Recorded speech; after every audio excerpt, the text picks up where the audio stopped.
We'll begin with praise to Shakyamuni Buddha, to the founder, the endowed transcendent destroyer, the one gone beyond, the foe destroyer, the completely perfected, fully awakened being, perfect in knowledge and in good conduct, Sugata, knower of the world, supreme guide of human beings to be tamed, teacher of gods and human beings. To you, the completely and fully awakened one, the endowed transcendent, the glorious conqueror, the subduer from the Shakya clan, I prostrate, make offerings, and go for refuge. Homage to the Supreme Buddha, homage to the Dharma refuge, homage to the great Sangha, to all three ever devout homage, to all worthy of respect, bowing with bodies as many as all realms, atoms, and all aspects.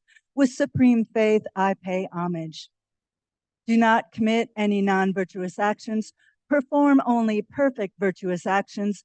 Subdue your mind thoroughly. This is the teaching of the Buddha. A star, a visual aberration, a flame of a lamp, an illusion, a drop of dew or a bubble, a dream, a flash of lightning, a cloud. See conditioned things as such. Through these merits, may sentient beings attain the rank of all-seeing, subdue the foe of faults, and be delivered from samsara's ocean, perturbed by the waves of aging, sickness, and death. And then we'll take refuge once in English and twice in Tibetan. I go for refuge until I'm enlightened, to the Buddha, the Dharma, and the Supreme Assembly. By the merits I create through listening to the Dharma, may I become a Buddha in order to benefit all sentient beings.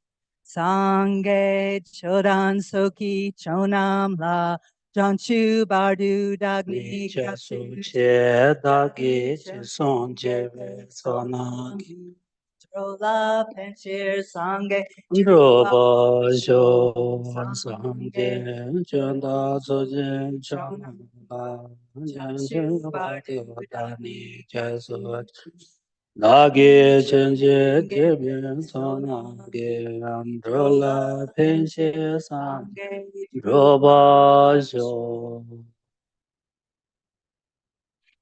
Sanje Jodan Soji Chonala Janje Bada Dani Jesuje Dagi Jison Jebe Sanam Gendrola Penche Sanje Droba Sho Gangi Duze Zone Tawa Tanje Pambe Jetambe Chene Dunze Bakon Tamte La Chansa Lo Toni Ni Jison Dunjumbe Lam Chenche Sanze Kanje Dendro Chana Peme Dende Janzo La Soan Dese Shendo Lundro Sho Ambo la eke dalu danu jeke debu dana pi ke nantan ro kunje danu je sampan tam jeke do dagi chen do.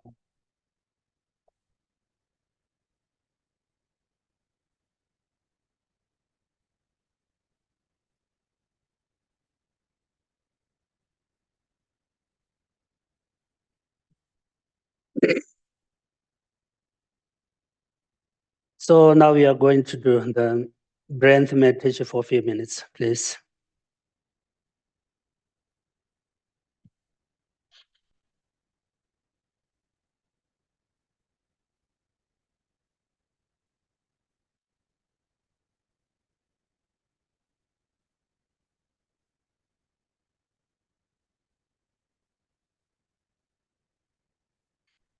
We should breathe 7 times into nostrils and breathe 7 times both nostrils and count your breath.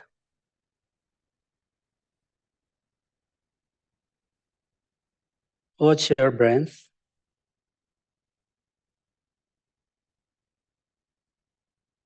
Be aware of your breath.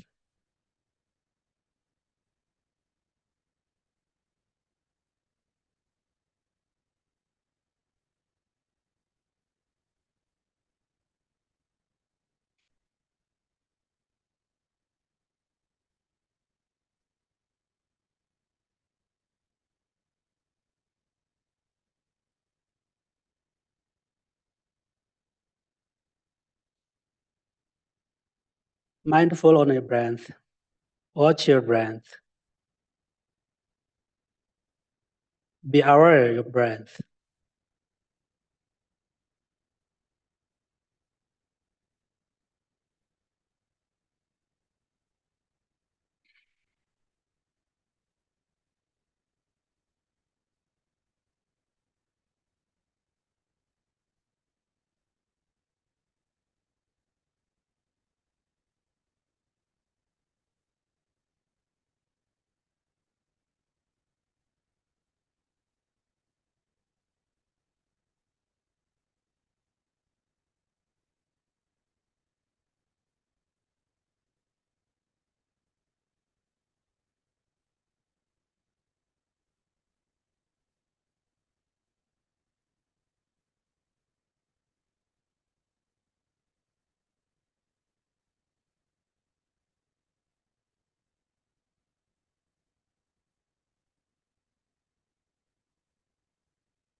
When you breathe out, you visualize all the negative karmas, all the problems, all the obstacles, and all the diseases come out with your breath.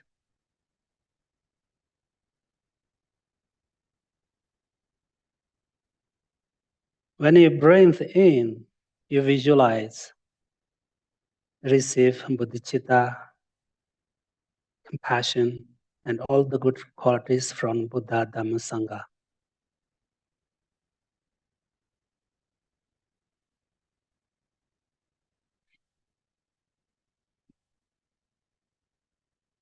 So now we're going to do a short meditation on our mind. Please focus on your mind.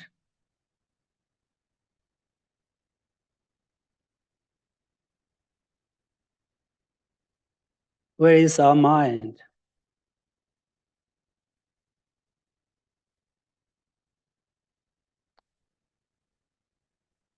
What is the nature of mind?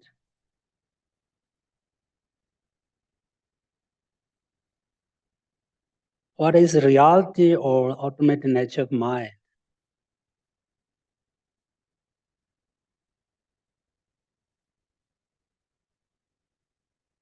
Our mind is not a color. It is not touchable. It is not a form. We can't touch it.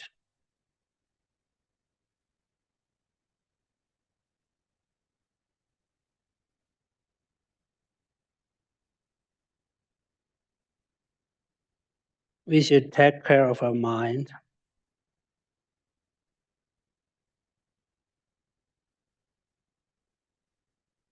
If it is not kept under control, not the control, it is unbelievable dangerous.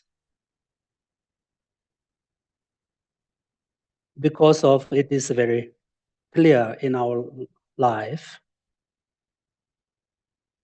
Global problems, country problems, society problems, family problems, personal problems are all created from our heart, our mind.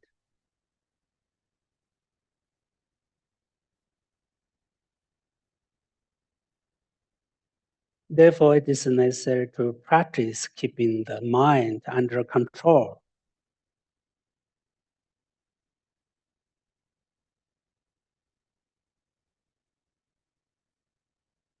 You should control mind.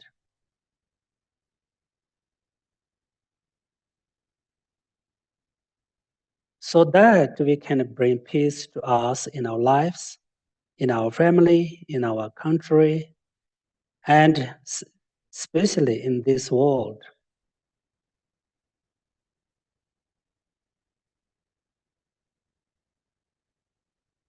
This is our responsibility.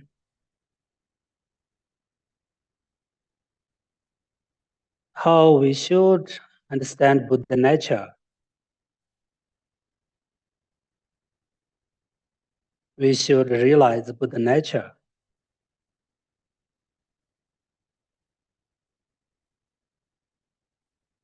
And basically, we need to explore new ideas or something for developing the right mental attitude.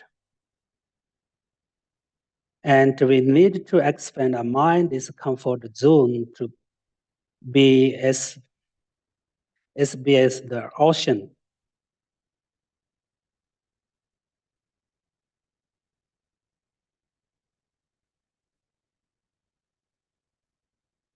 And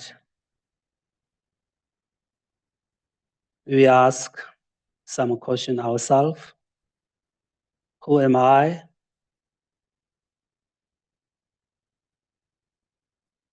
And where is my I?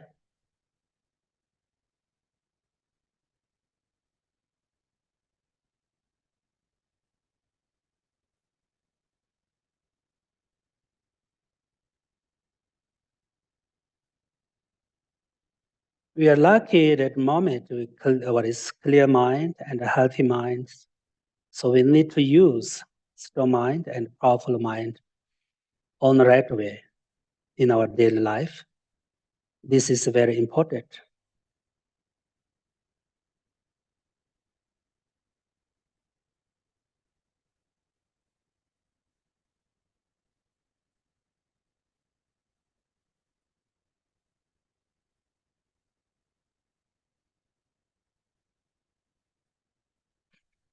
We should realize nature of mind. It is very important, very, very important.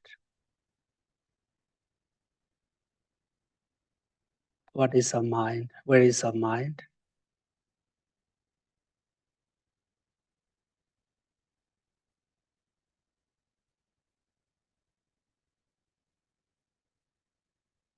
So, thank you.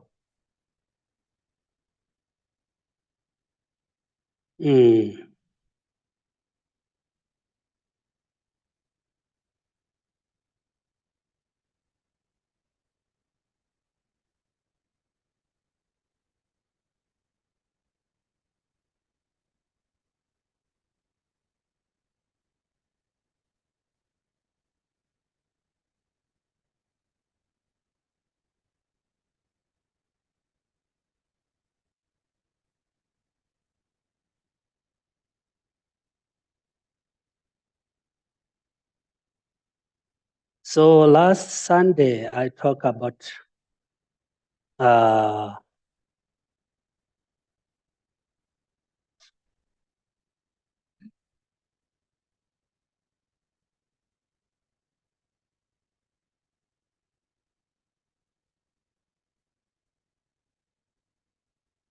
the three principal aspects of the path, Lama Tsongkhapa's teaching. And I already talked about the first verse. And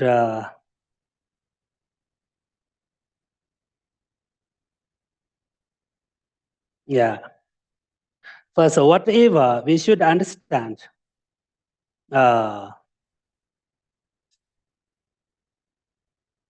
first verse, he didn't talk about the right view and bodhicitta and renunciation. Okay, and the first line is right view, and the second line is bodhicitta. Third line is renunciation. We should understand this is very important. The every essence of the Buddha's teaching, this means right view, the path that is praised by the noble bodhisattvas. This is bodhicitta, and the entrance for all fortunate ones, desire liberation. This means, renunciation.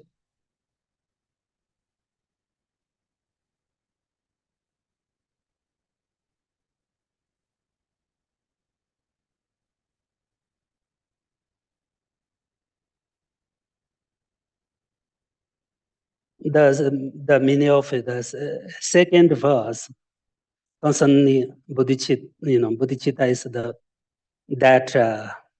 bodhicitta is a path that is praised by the bodhisattvas because bodhicitta is the main practice of bodhisattvas. Bodhisattvas praise, admire, bodhicitta and meditate on bodhicitta all the times. Bodhisattvas spend their whole lives with bodhicitta and practice bodhicitta all the time.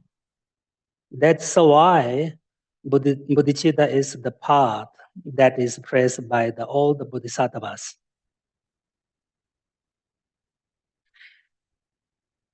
And if someone has bodhicitta, then that person can become the best object of prostration and offering.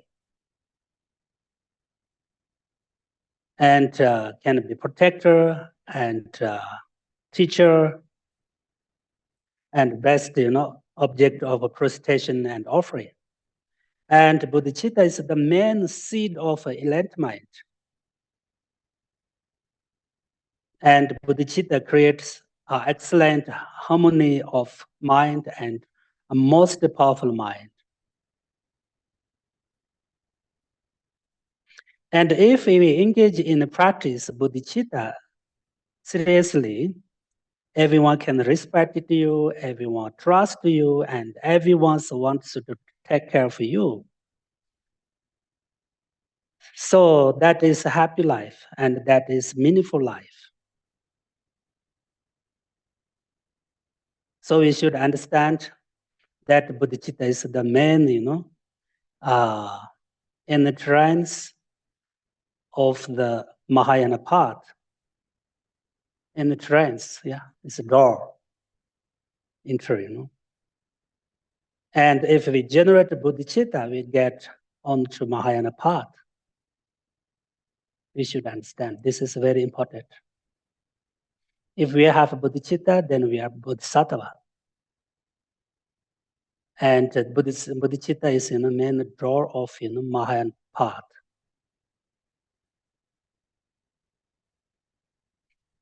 And in the third verse, is renunciation. This means that renunciation is also in the trance or path for all fortune one's wishing celebration. Because renunciation is the main door, main entrance to the path of enlightenment.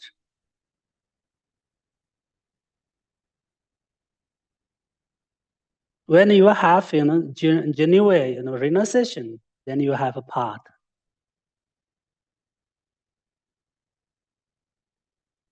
First path and renunciation is the same. When we generated the renunciation, generated a path to enlightenment.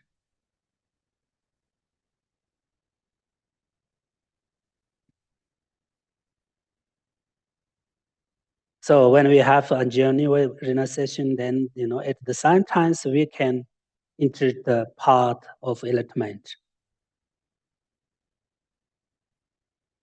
Genuine renunciation is the first part of enlightenment, and without genuine renunciation, we can't enter into this path of enlightenment. So, renunciation is the main fundamental part of all the enlightenment paths, and all the paths arise from renunciation. That means all the good quality of paths from the renunciation.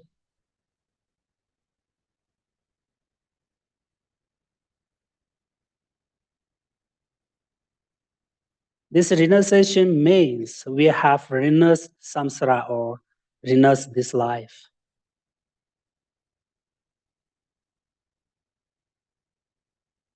But first we should understand, the nature of samsara very clearly, and then we should be discussed with samsara and this life. And have strong feelings of suffering for this life. Then we can renounce this life and the samsara.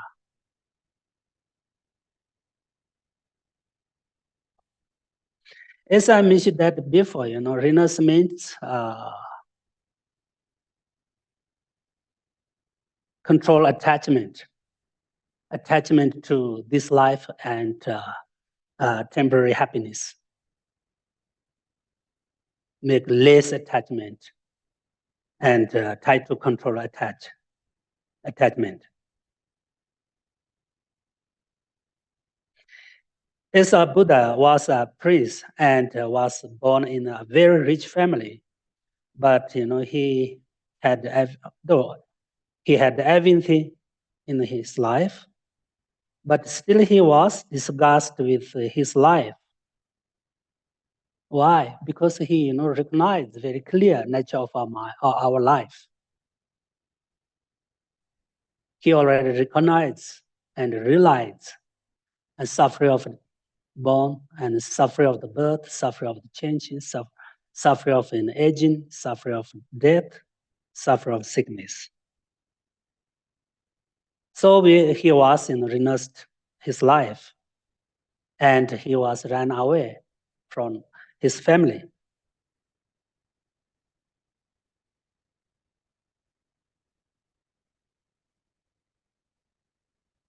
So,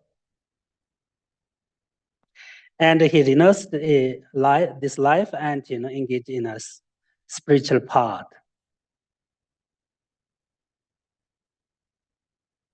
So at that time, someone asked to Buddha, why you renounced? Why you ran away from family? He gave an answer. Buddha said, whether we are rich or poor, finally everyone will die. So he asked, who am I? Why did I come onto this earth? Where will I go after death? Buddha said, finding out the answer to these questions is the most important thing for him. So he ran away from family. That's why he renounced this life, this happy life.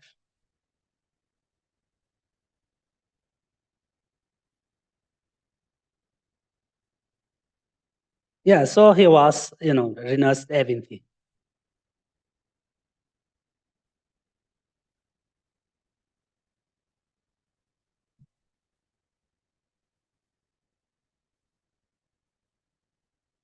And so this, according to the first verse and fourth line,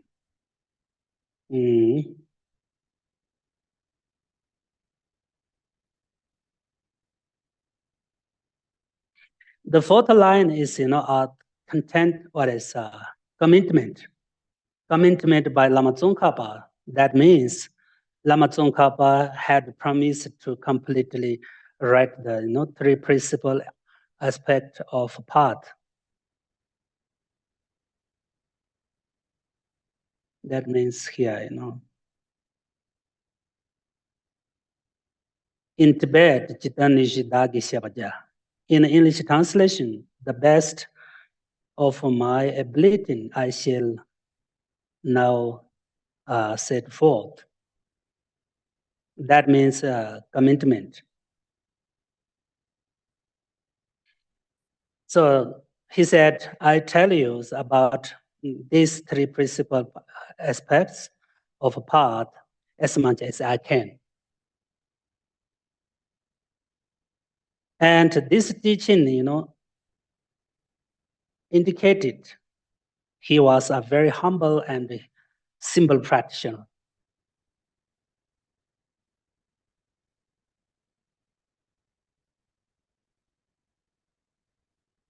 So now I'm going to talk about the second verse. Kanda sipi de la ma chashi tanju de chachi tsomba jawa jibi lamla yitumbe kande te ta ta yi jinyo. This is a second verse. In the translation here,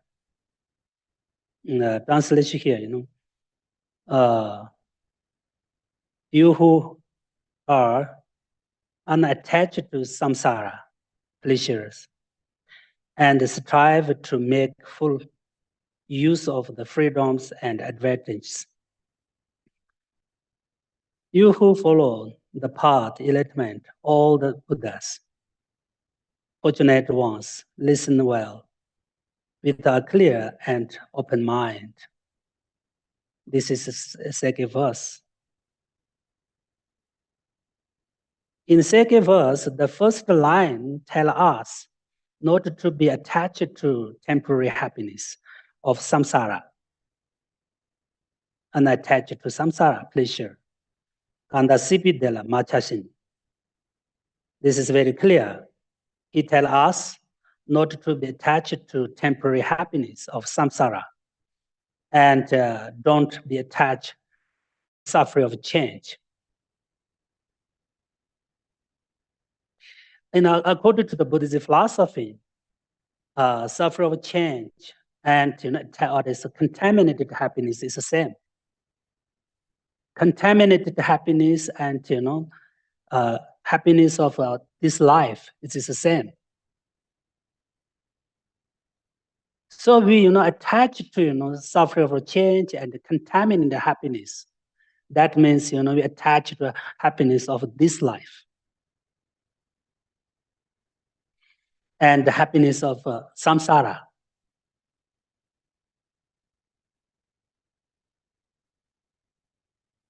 So so Lama Tsongkhapa said, not to be attached to temporary happiness of samsara. And especially he tells us not to be attached to the happiness of this life. Because, according to Buddhist philosophy, happiness of this life, happiness of the samsara, this is not real happiness, not genuine happiness.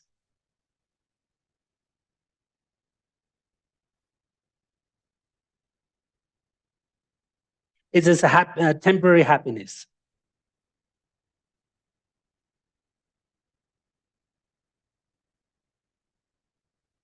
So we can't attach to temporary happiness of samsara and happiness of this life.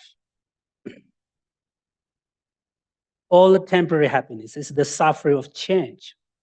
According to the Buddhist philosophy, happiness of this life, happiness of samsara, and temporary happiness, all they are, suffering of change.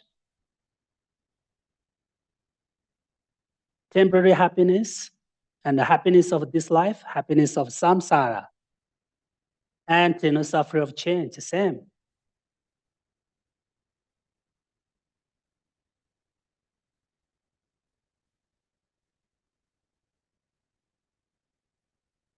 It's really temporary.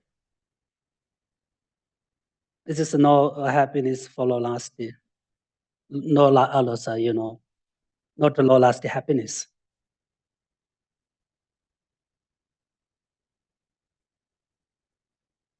However, long we use it, we never get satisfied. So, we need more and more. If we use, temporary happiness or happiness of this life, happiness of samsara,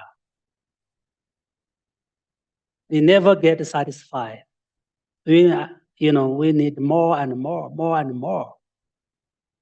That means, contaminated happiness. That means, suffering of change.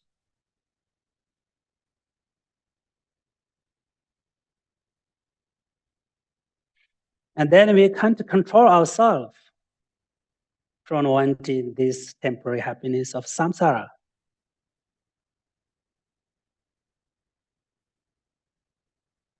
As so if we attach to this, of course, attach to happiness of this life and temporary happiness of samsara, this create increase our attachment more and more.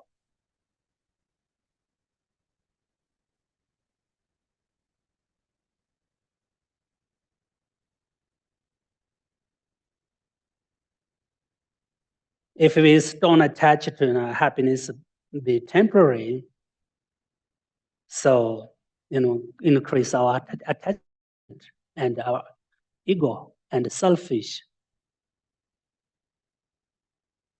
So this is main cause of suffering in this life.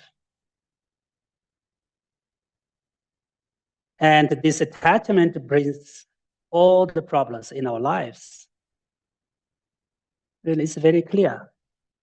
If we don't attach to this life, And if we attach to this temporary happiness of samsara, we have more and more problem, more and more problem. All the problems bring by this attachment. All the problems from this this attachment. So people want to cheat each other, stealing what is things from others, and killing each other. So everything for this is what is this temporary happiness.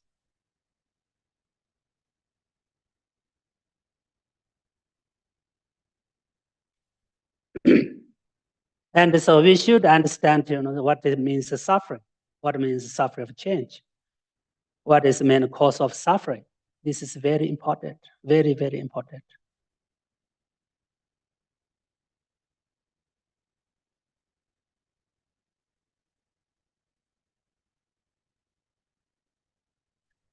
So therefore, Lama Tsongkhapa said that we shouldn't get attached to the temporary happiness of samsara.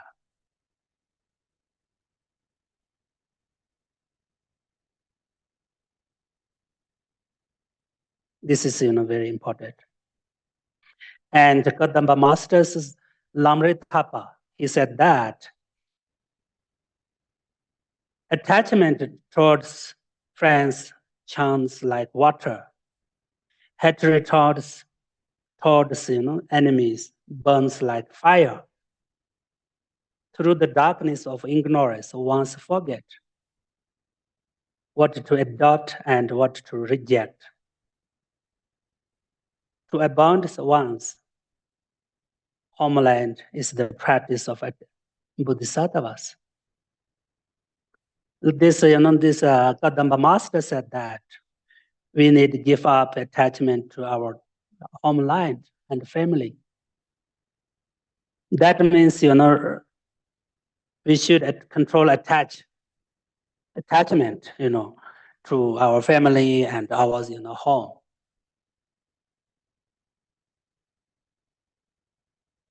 Yeah.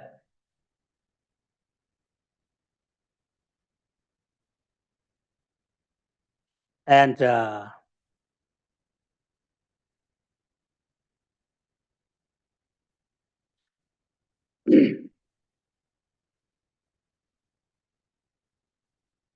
so we should look for genuine happiness and really celebration from the suffering of samsara.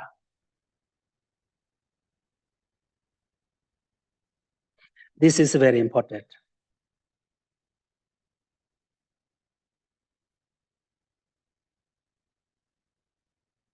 According to the Buddhist philosophy, of course, Buddhist teachings, every problems, from attachment and anger and ignorance. So we should, try to control, anger, attachment, ignorance through our practice. And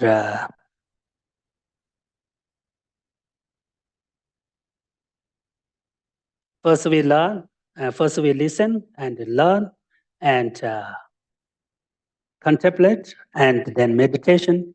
Everything we should put in the practice and control, attachment and ignorance.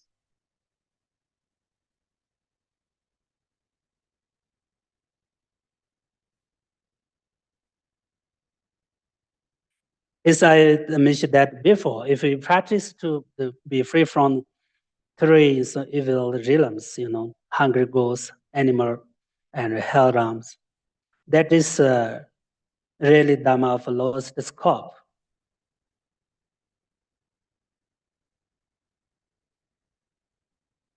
Whatever, if you practice to achieve Buddhahood for all of the mother sentient beings, then that is the real Dhamma of great scope, great practitioner, and Dhamma of great practitioner and Dharma of Bodhisattva's practice. And that is the Dharma of Mahayana. Therefore, we should make a purpose to practice one of them.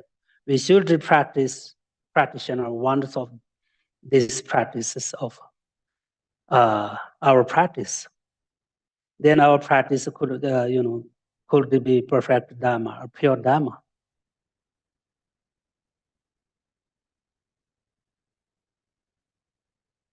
That means, when we recite mantras or meditate or whatever we do, something engage in Dharma practice, we should, create the good motivation.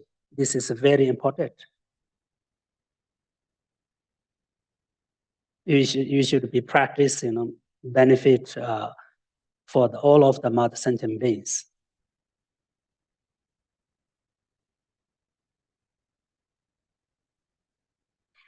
So,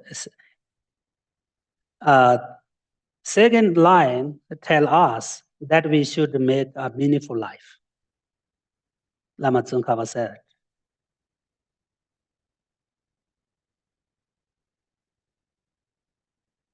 He tell us we should make a meaningful life. And we can't misuse this precious life.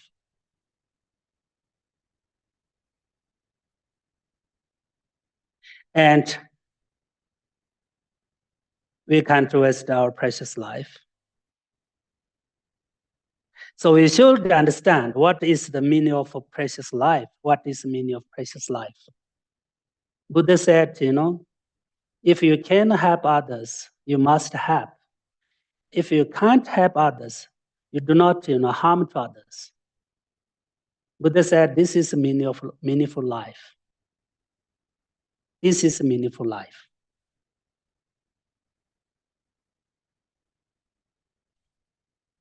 Because our life is very precious.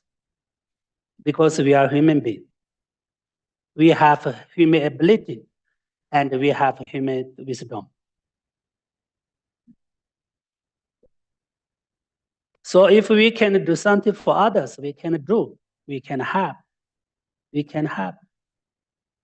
Because our life is very precious and very useful and very meaningful. It's very powerful. Buddha said we can't use this precious life for on ourselves.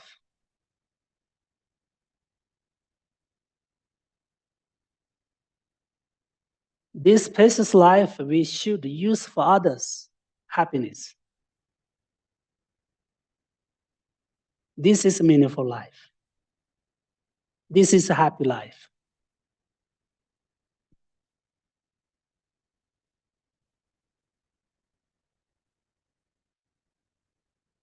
So we should understand what is the meaning of a precious life. Why we call precious life. Why we call our life is what is precious life. Precious life means that that is that this our human life is very difficult to find again. And if we find it, it is a very useful life. Because then we can do everything with this life for ourselves and for others.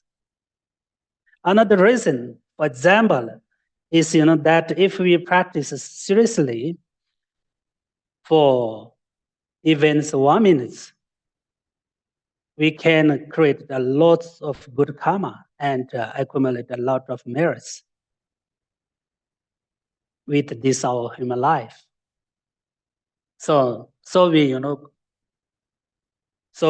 say this is a precious life. If we can use properly, we can do many things with this life. Yeah. According to the Buddhist philosophy, in 1 minute, we can do many things for other sentient beings. we can offer, we can change our mind, we can create good karma, and we increase, we can increase compassion and love, and so on. So if we use these problems and on the right way for one day, we can do many things for yourself, for others, because this human life is so very useful and very powerful.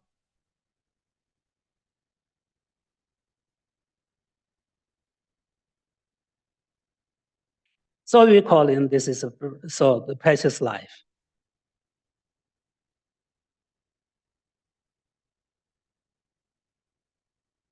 This our human life is really powerful and useful. So we use it in the right way. We can do many things for others, and so for the benefit of all the sentient beings, and we can achieve Buddhahood in this life.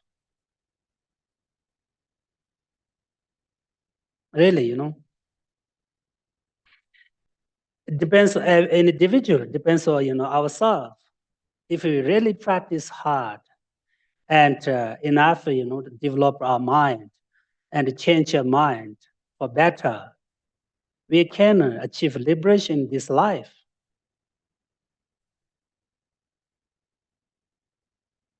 As I mentioned that before, if we achieve, something higher realization, we can fly, we can do everything. We can go everywhere where we want. For example, so everything depends on ourselves and individual. And then what is depends on our practice.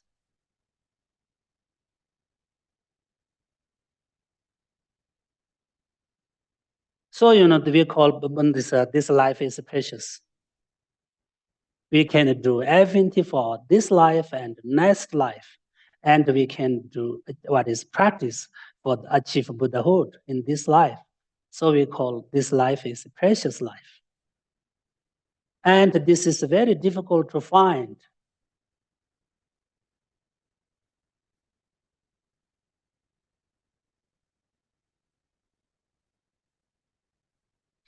This human life is benefits, temporary occasion, and also benefit long-lasting happiness.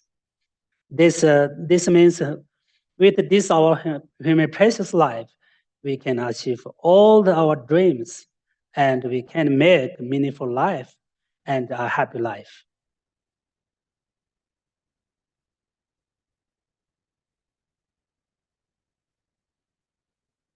If we use and if we really use on the right way, we can do everything for ourselves. We can take care of ourselves. We can get everything for our life. We can be a happy person.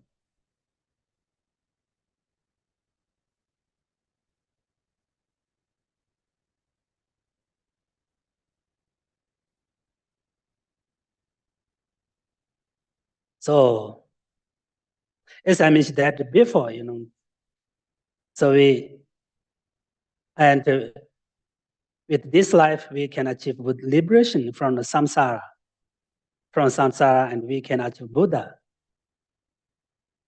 Because we are human beings. We have a Buddha nature, and our mind is powerful. We should understand about Buddha nature more. We learn more about this. This is very important. Every sentient being have Buddha nature. Buddha nature means a special seed of Buddha and enlightenment. Everyone has this special Buddha nature. Every sentient being have. So if we practice hard, we can do many things for the Buddha achieve Buddhahood, because we have Buddha nature. We have this Buddha seed. Our mind itself very, bradful and very bright and very clean, but diluted by our negative karmas and attachments and ignorance. So we should take out this kind of, garbage, this kind of the delusions through the practice, through the meditation, through the study. Then one day we can open, barely of our mind. We can fully open our mind.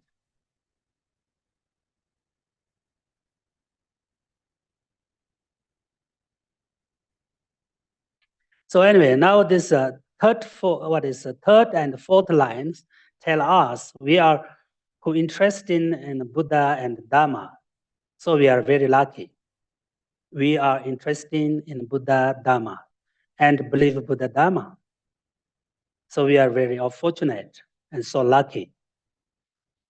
So Lama Tsongkhapa tell especially his student, this Tsongkhapa, he tells him, listen well with joyful. Listen well with joyful. When we receive teaching and receive, some teachings from the teachers, we should listen very well with good motivation and with concentration, with joyful. This is very important. So he said,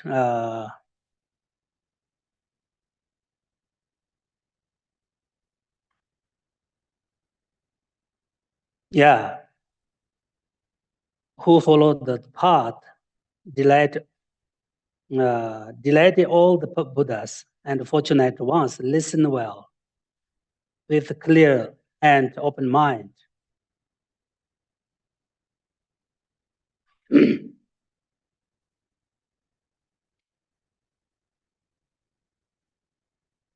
So we need to know how to listen to Dharma or discourses.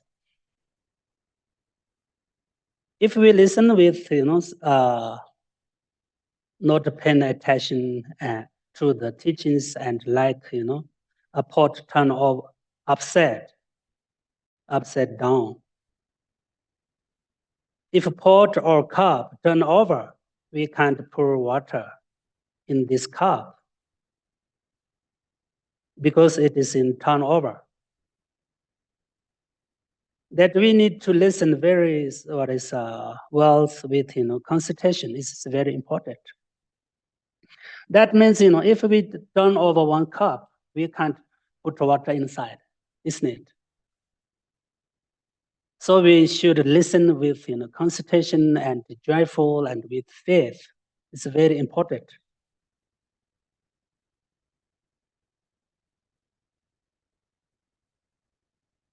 Exactly, we are same.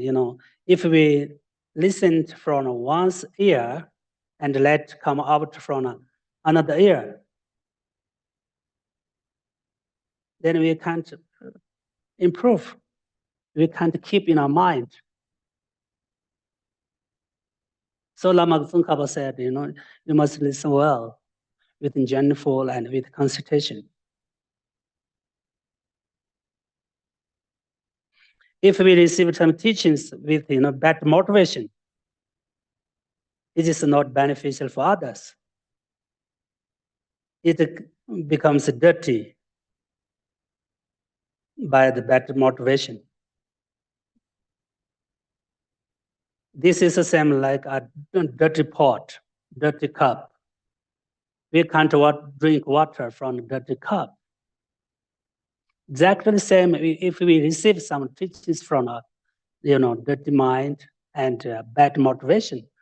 This is not useful, not benefit for others, not beneficial for others, because we not have good motivation.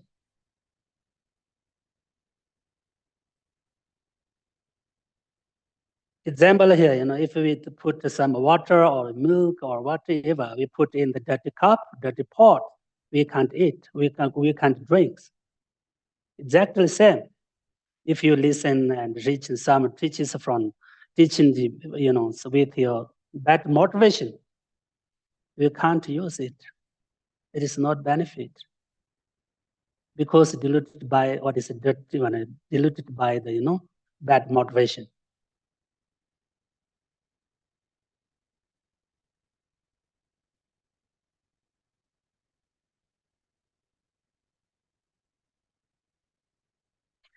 Exactly the same, this is the same dirty pot. We can't drink water from dirty well, dirty, vessels. That means dirty is, something like, actually, example, a gold pot, very beautiful pot, but still we can't use because it's dirty. We can't drink from this pot because this is dirty. It's exactly the same if we have bad motivation and dirty mind, diluted mind. We can't use our teaches, what we receive from our teacher, not benefit.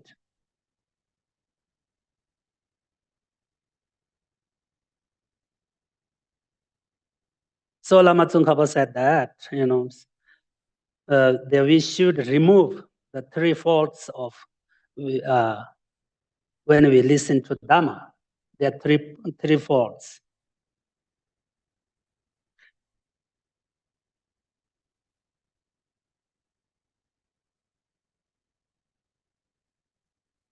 The faults, the fault of paying attention to the teachings, like a pot turn upside down.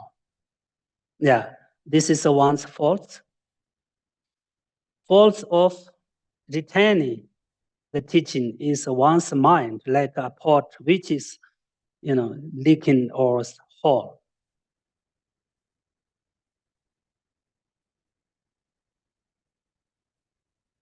If some one pot or cup, have hole, then if we put water, then it could come down.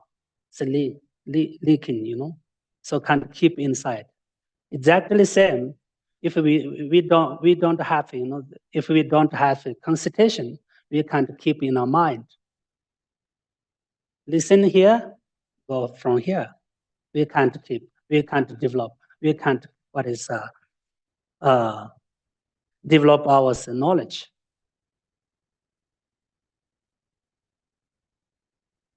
So we need, when we listen, paying attention, and we should listen with, concentration and joyful. This is very important.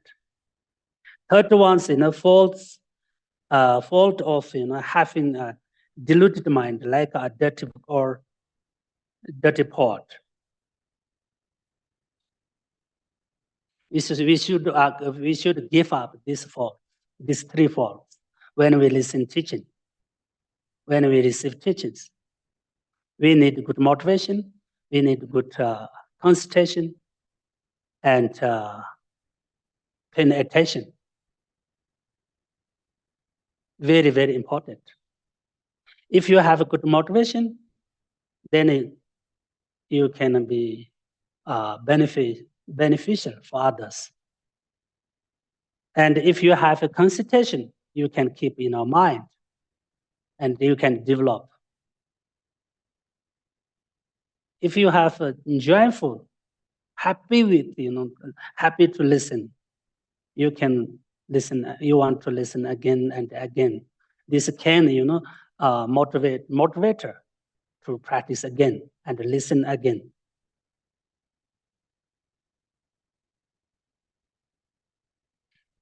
And if you pay attention,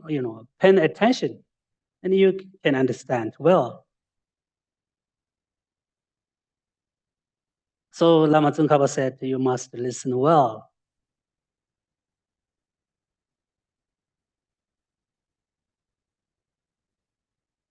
That means, we should keep in mind. Try to keep in mind. and develop our knowledge of Buddhist philosophy knowledge.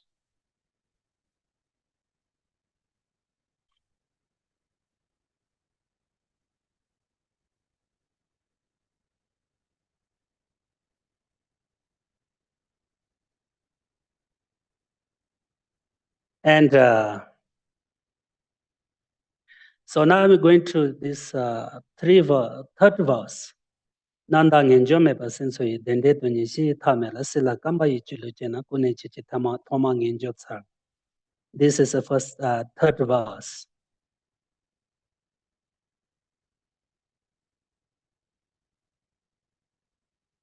Translation here.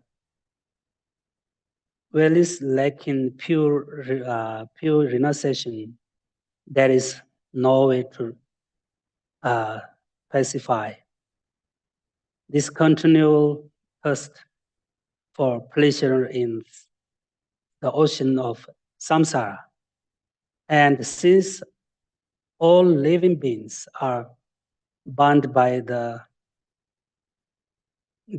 craving for existence, you must begin by defending the determination to be free.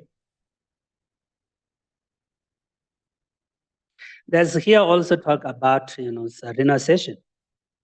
Many of these two verses is without renunciation, we can't be free from the vision to suffer of change or attachment to temporary happiness and attach to happiness of this life. Depend on that way, we can't achieve liberation from suffering of samsara. That means, without renunciation, we can't achieve, liberation from suffering of samsara. Therefore, first we should look for renunciation and we try to generate renunciation. That is very important. As I mentioned that before, renunciation is a fundamental or a basis of all the good qualities. For achieve liberation and for achieve Buddhahood. So we should understand renunciation is very important for practice, and remain alone our mental peace and spend our lives peaceful.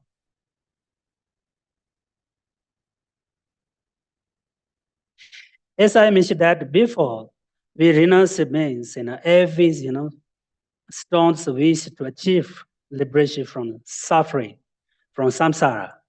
This is meaning of renunciation. Lama Tsongkhapa said that when we have wish to achieve liberation for day and night, all the times, this is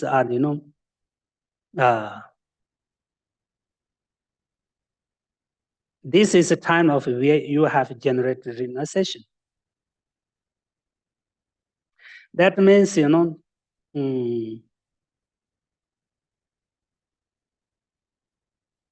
if we really, want to achieve Buddhahood, and if really we want to practice for achieve Buddhahood or liberation for day and night, for all the times, at that times we, we can have, renunciation.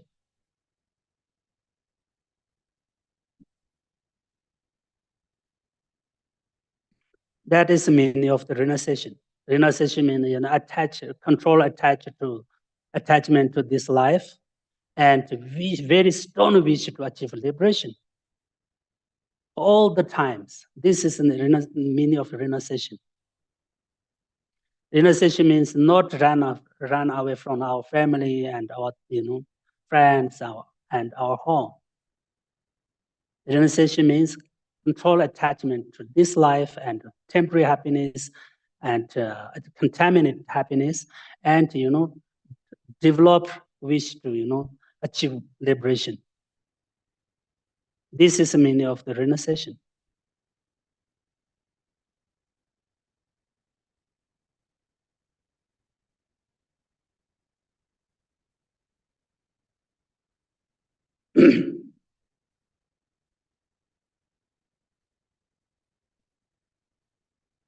So,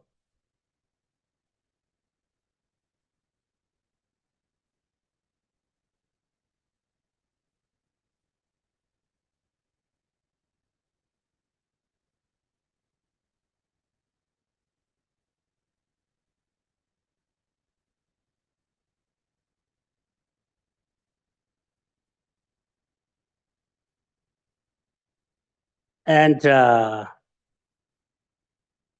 whatever, if we morning start with a very happy mind and good motivation, for example, the whole day we can be good, So that means everything depends on motivation and, our mind.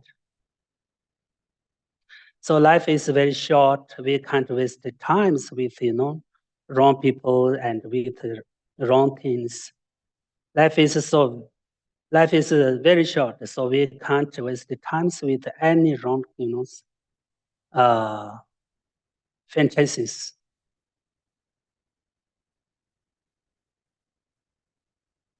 Buddha said, life is short. We don't have time to care about others, criticisms, and don't care other people's baggage. We can't be able to fly because mental baggage is very heavy. He said that, very heavy. That means, we need, we need control attached to this life, have attachment to this happiness of this life. And we must spend our life is use what is on a meaningful way, on the right way.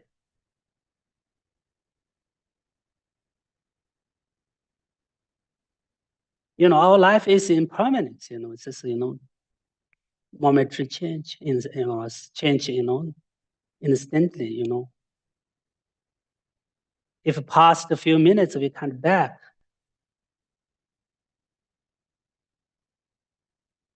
So, so our life is like water, river, continuously, move towards our final destination, time of the death, step by step, minute by minute, we're close to our death.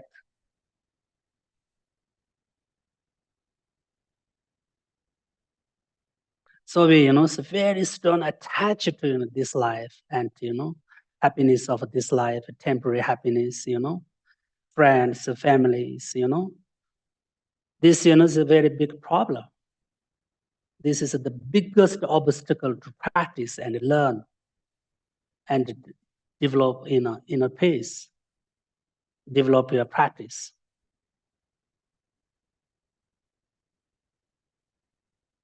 So we should, control attachment to this life and happiness of this life, contaminate happiness as much as we can. This is very important.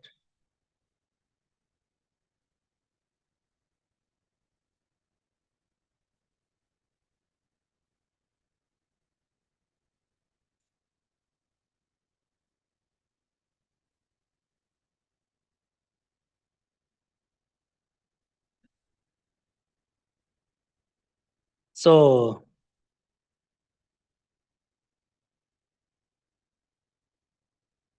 fourth version is Tanjuni ka tsela lo me ba yela kumbi tsindi namshe do lende mali kui duwan yayasa na chimin namshe do.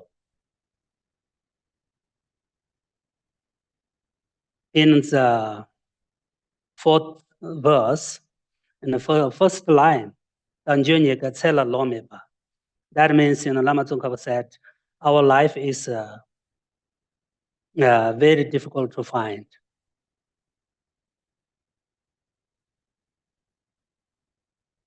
The freedoms and advantages are rare, and there's no time to waste.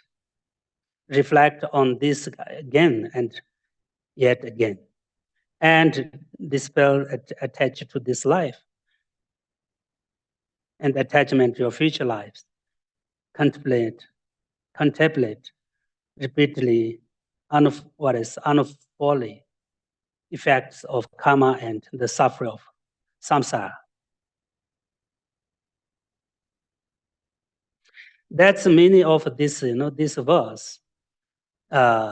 This human precious life is very difficult to find again, and it is meaningful. So now we should understand what is the meaning of our precious life again.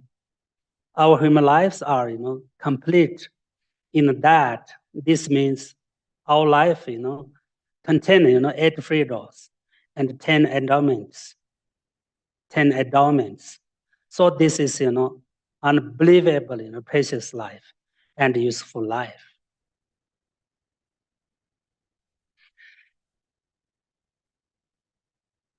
Because, our life, is free from,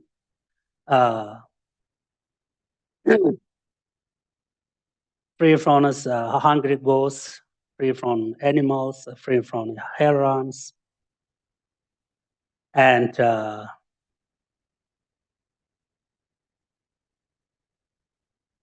so, our life is, very precious.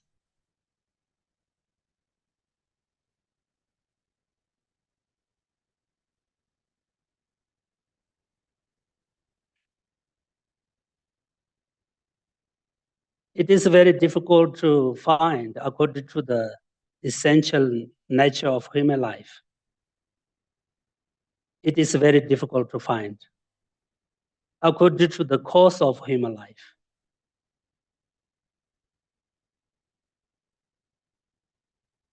If we really want to, rebut against human life, so we should practice, morality and discipline. Without practice morality and discipline, we can't achieve human life again. Because to practice, morality and practice discipline, it is the main cause of achieving, human life. And, we need prayer.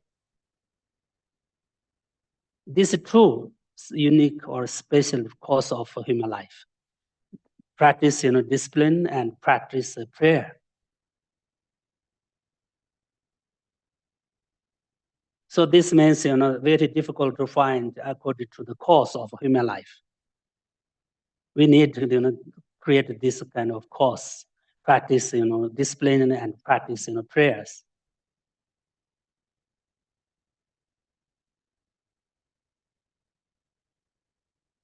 Practice morality means, if we have any vows, monks' vows, bodhicitta vows, Dhondup vows, line person vows, we should keep well and practice. And we try to give up, 10 non-virtues. This is very important. Everyone can. This is the main practice of morality, moral practice, Example, give up killing and stealing and so on,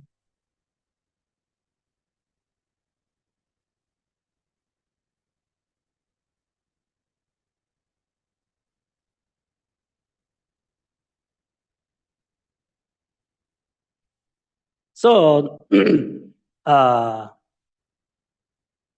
what means, the 8 freedoms?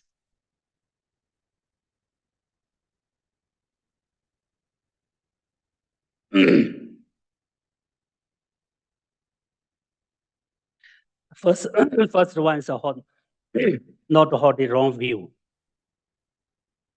We have right view because we believe Buddha, Dharma, Sangha, and we believe, cause and effect. So we have this kind of the right view. So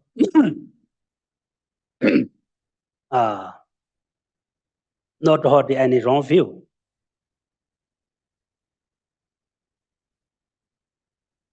And not born in a barbaric land.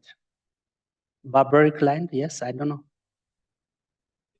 Yeah, barbaric land. Not born in a place where Buddha has not appeared.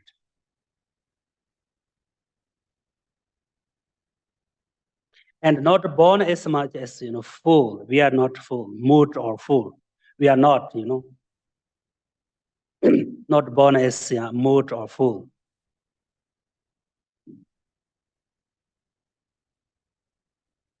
This is eight freedoms. Not hold the wrong view, and not born in our barbaric land, and not born in a place where Buddha has not appeared, and not born as a mood or fool.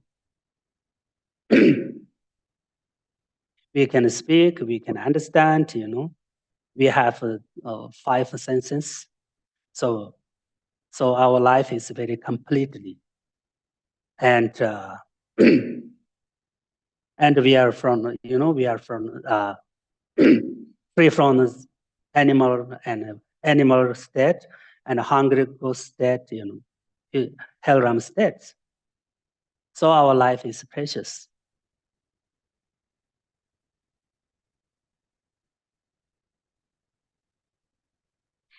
If we have any wrong view, we don't have any chance to practice, and we don't have a chance to learn Buddhism.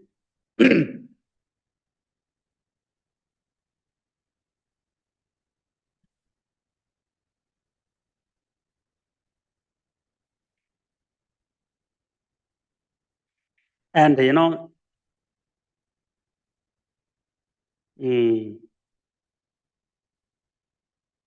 as I mentioned that before, 4 freedoms from the forfeiture of non-human existence, not being a hell beings, not being a hungry ghost, not being an animal, not being a long-lived ghost.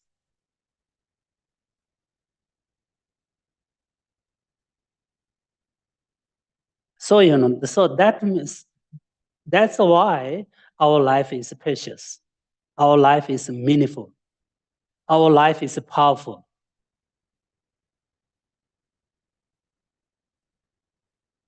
We are not hungry ghosts. We are not animal. We are not hellram being. We are not, long-lived beings, demigods. So we have time. We have ability to understand about Buddhist philosophy and what is, what is cultivating, what is a vendor. We aren't,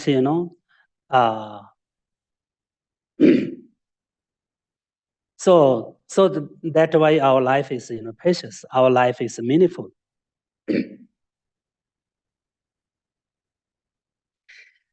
That means, if you're born in a hellram, you can't practice. You don't have time to practice and learn.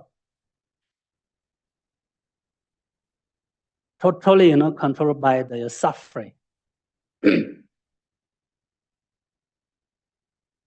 Suffering of what is body and mind, and you don't have wisdom to understand what is good, what is bad, what is virtuous, what is non-virtuous. You can't understand if we are born in a hellram.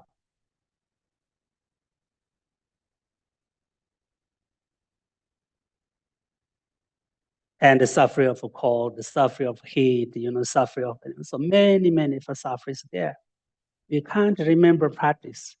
We can't remember. We can't practice. We can't learn. We don't have time.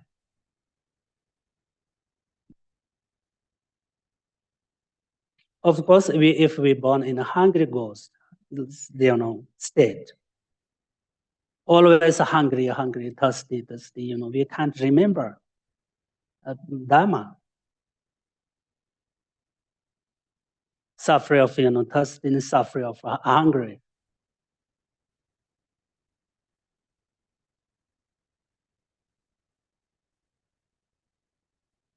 This is their karma. They can't, eat, can't drink, can't find food.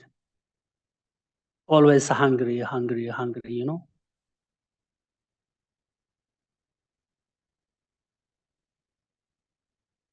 Of course, if we are born in animal state, we don't know,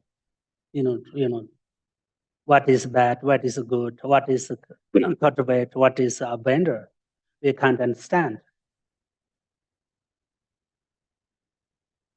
And suffer of eat each other, kill each other, harm to each other. This is a suffering of animals. And they can't talk, can't speak, and can't ask.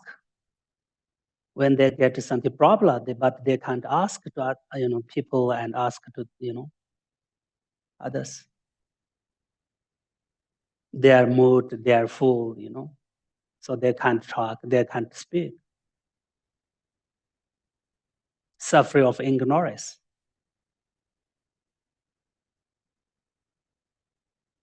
So can't practice.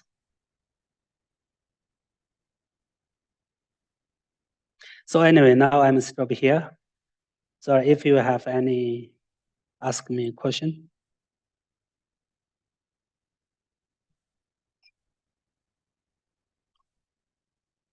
Thank you very much, Geshe. I just have a quick question. Could you please repeat Geshe Langri Tampa's verse? Something about, let's see, attachment to friends changes like water, hatred towards enemies burns like fire through the darkness of ignorance. I think there was more. Okay. You mean third one?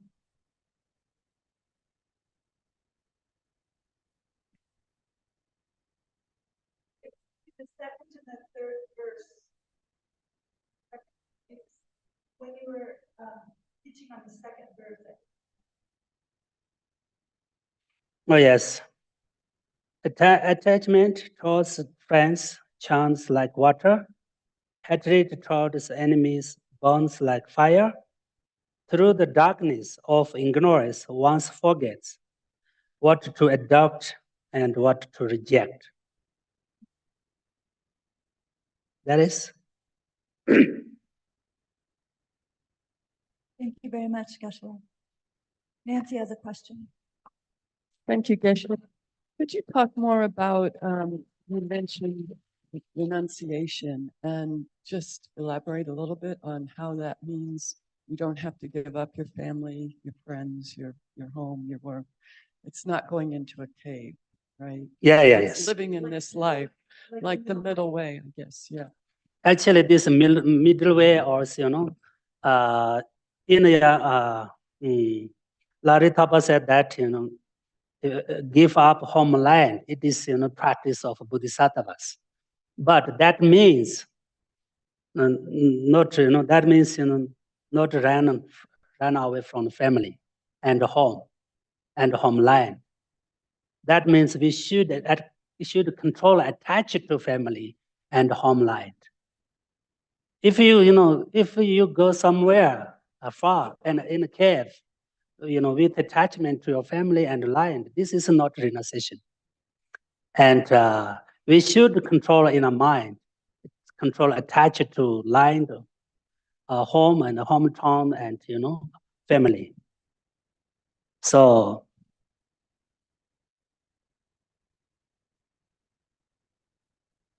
so many Buddhist masters and Indian Buddhist masters, Tibetan masters, they, whole life spent with their family and, in society, but they, already give up, attached to this life and the happiness of this life.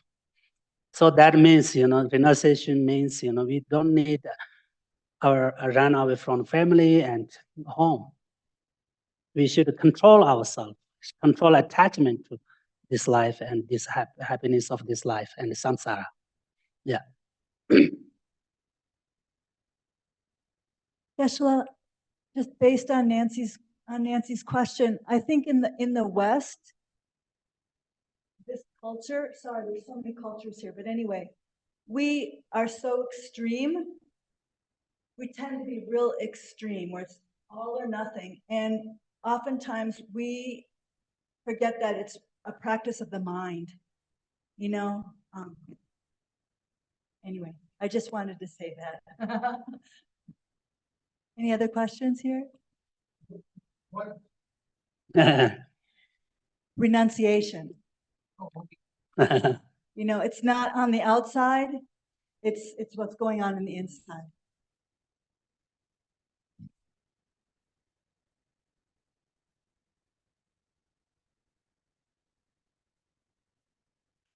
Actually, of course, according to the Buddhist religion and Buddhist philosophy, everything depends on mind. Everything depends on motivation. For example, someone wants to spend a whole life in a cave, never change inside. It is the same.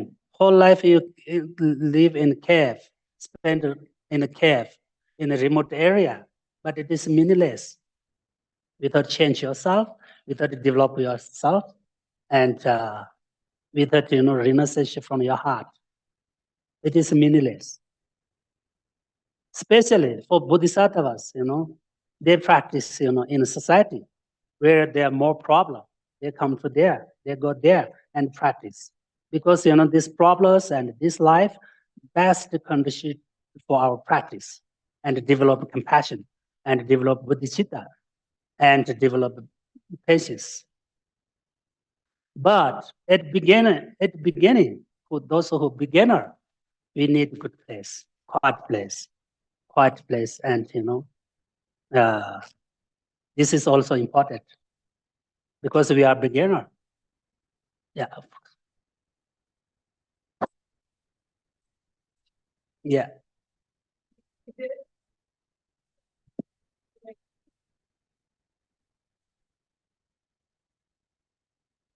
Any other questions on Zoom? Anyone? Anyone in class? And it was Karen's birthday yesterday. Thank you, Mary Camille, for letting me know. Mark has a question. When I try and renounce samsara, it's not like I do it once. I renounce it, and then I renounce it again, and then I renounce it again, and it comes back over and over and over. And oh, here we go. But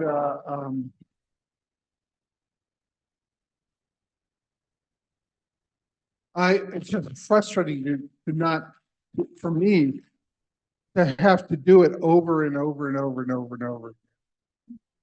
Yeah, like if I want to renounce my attachment to a person, maybe I can do it, but then the next day I have to do it again, and the next day I have to do it again and again.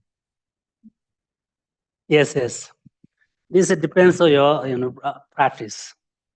If you practice continuously, and as I mentioned that before, we should practice until we have something new and something new feeling. Then you can develop, and then you can increase your power of practice and control attachment. Everything depends on your practice. Okay, actually, you can change, of course. Why not? Because everything is impermanence. You can increase and you can develop your power of renunciation. But not easy, of course. Yeah.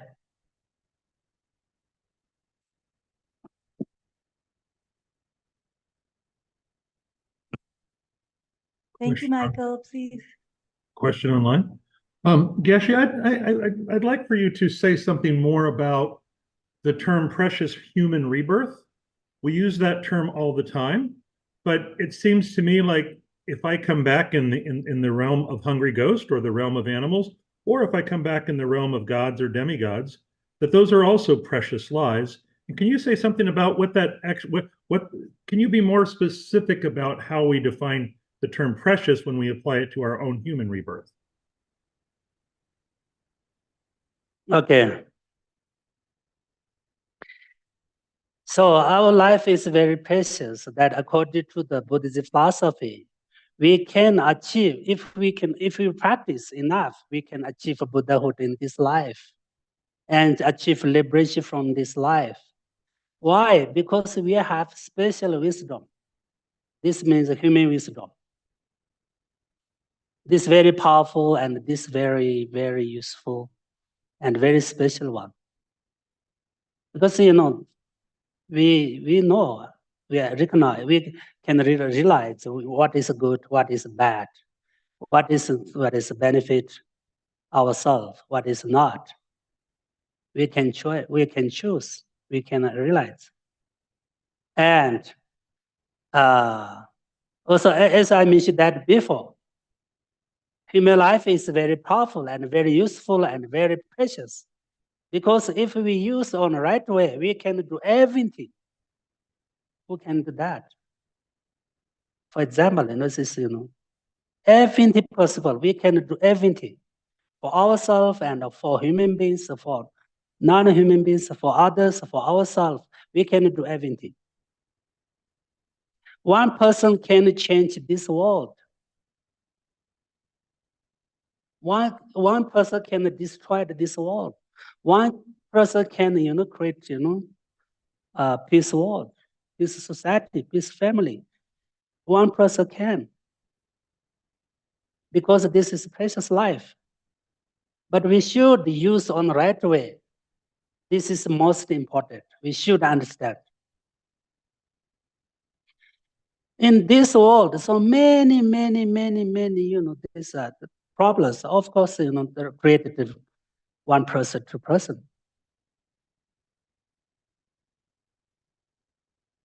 Our human life is precious because if we use on the right way, we can do everything. But if you misuse, I don't know, then problem, very big problem.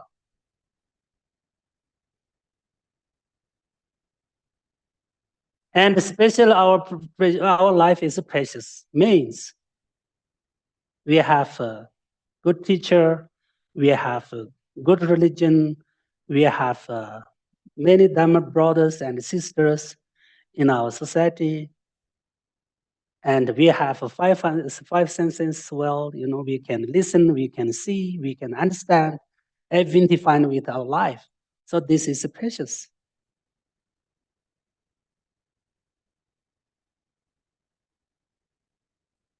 And we have Buddhist teachings. We have time to receive teachings. So this is precious life. Yeah, thank you.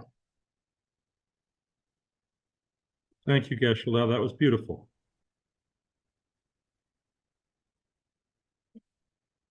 Yeah. Michael said, thank you, that's beautiful. Any more questions? Okay. So Shayla's going to, thank you, Michael. Shayla's going to screen share the closing prayers.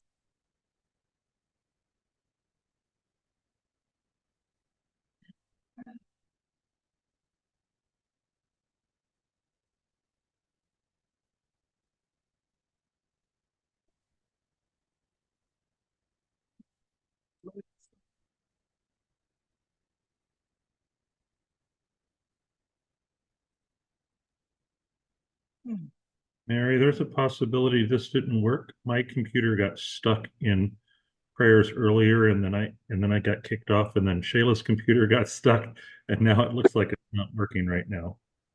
It does appear that way. Let me try again. Maybe it's okay. So then we will. No problem. I lead some short prayers.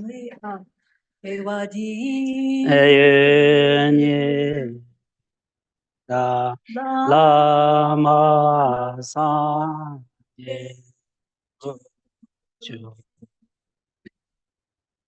Dewa Jeja Malepa